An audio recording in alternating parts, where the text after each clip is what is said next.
আমার জন্য তুমি পৃথিবী, তুমি সবার সেরা। আজও দু কদম হাঁটতে পারি না তোমার উপদেশ ছাড়া। তোমার আদর্শে গড়েছি নিজেকে, আজও গড়ি দ্বিধাহীন। প্রার্থনা করে সে আদর্শে যেন বেঁচে থাকি চিরদিন। আমি সুন্দরী কেন জানো তোমা, এই কথাটির থেকে তোমার মতো দেখতে হয়েছি, এটাই বেশি ভালো লাগে।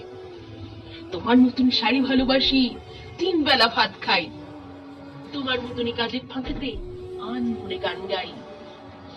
গ্যাস কমিয়ে মাংস কষাই, তবু তোমার মতো হয় না। কেন জানো তোমার, তোমার হাতে রান্নার সেই গন্ধটা পাওয়া যায় না।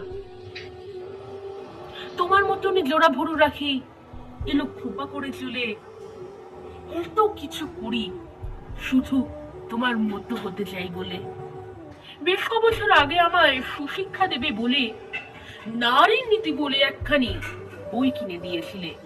পড়েও ছিলাম কয়েক পাতা, বাকিটা দিয়েছি ছেড়ে।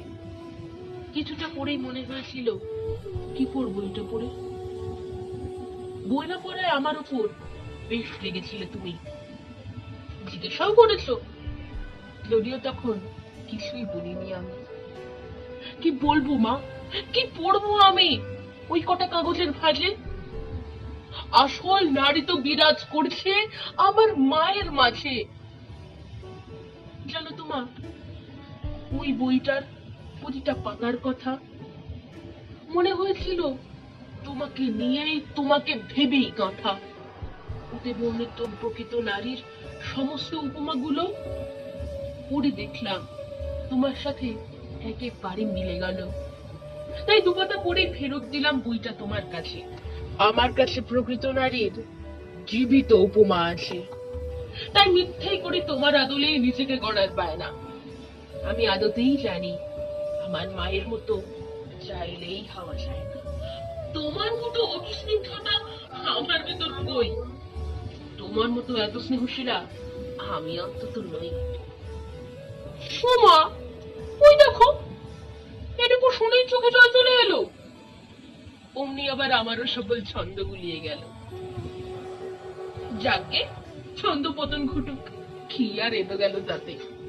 ছন্দ ছাড়াই কথা বলা যাক আবার মায়ের সাথে। ভালোবাসি খুব, এই কথাটুকু যদিও বৃথাই বলা। তোমার হাত ধরে পৃথিবীতে আসা, জীবনের পথ চলা। হোঁচট খেয়েছি, পড়িনি কখনো, তুমি হাত ধরেছিলে। অবাধ্যতায় শাসন করেছো।